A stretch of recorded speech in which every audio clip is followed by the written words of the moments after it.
Welcome to the Salmon Runs YouTube. Enjoy the video. You start by launching Fortnite on your PS4 and signing in so settings save to your account. Once the main lobby loads, press the Options button and select Settings from the menu. This opens Game Configuration. You should immediately switch to the Video or Graphics tab. Here you'll see display options like Resolution and HUD scale.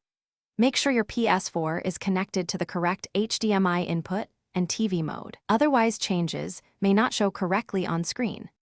You now change the resolution and HUD settings to fit your display. Select Resolution and pick the option closest to your TV's native resolution. If unsure, try 1080p for most PS4s. Next, tweak HUD scale and field of view to bring interface elements fully into view. Smaller HUD reduces edge clipping. Once done, choose Apply and then Confirm.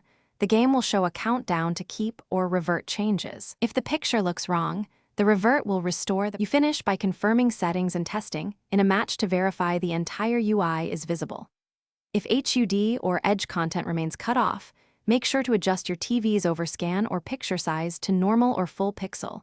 On PS4, go to Settings Sound and Screen Display area to fine-tune. If changes do not persist, restart Fortnite and the PS4 and perform a full power cycle to clear cache. This often resolves stubborn display issues. Thanks for watching. Consider subscribing if we helped you.